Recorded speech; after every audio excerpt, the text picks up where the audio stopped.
Good. Welcome back live to WomenMoneyEmpower.com. I'm Kathy DeWitt Dunn. So I've got Eileen Hall. Also, I've got Andrea Stoller with us. And thank you so much for joining our show today. Andrea, going back to the collaborative process quickly, what is that designed to do?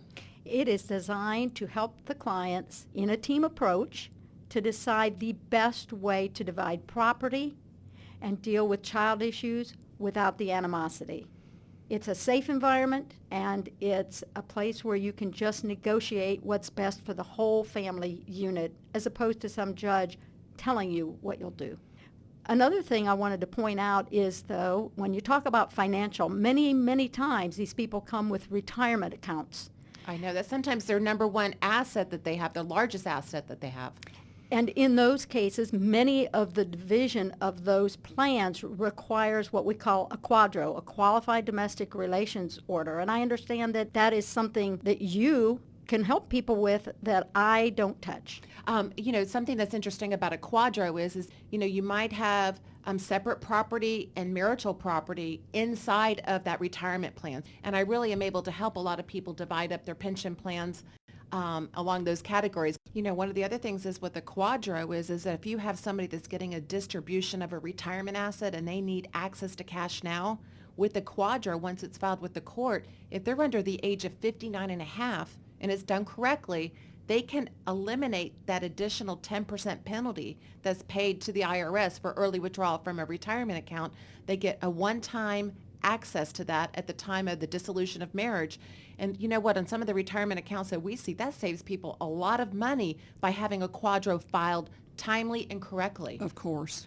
That's right. And with using a neutral financial expert professional in this process, they can take a look at that estate and they can decide what are the tax implications for every different kind of division, so both parties can make an informed decision when they reach that final agreement.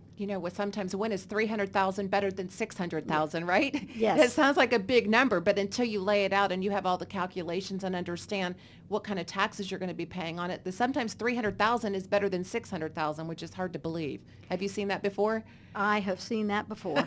Oh, that ex-spouse is so happy to give you that particular asset of value, and on paper it looks great, but you don't know what the underlying taxable event is going to be on that. Oh, no wonder why they were so generous. You have to be careful on that. Absolutely. And you want someone involved who can explain it and can help us all look at it in a balanced way. What percentage, just out of curiosity, this is something we really didn't talk about, what percentages of divorce, how many of them really end up looking at the collaborative law area?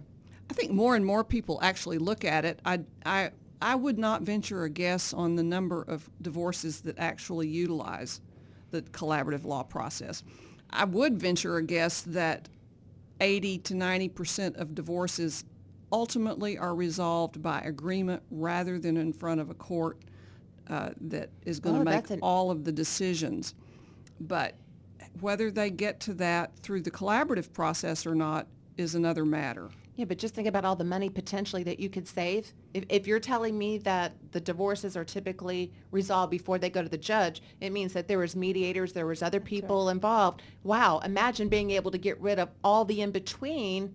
It might take you the same amount of time, but think about some of the money potentially that you could save. Well, as Andrea mentioned at one point, one of the things that we do in the collaborative process by agreement is make all of the financial information known so that the financial person can analyze it and help the people understand it and make decisions about it. The other very significant part deals with the children, and we use an expert to help the parties resolve all of the decisions that have to be made in a parenting, we call it a parenting plan, and get those decisions made.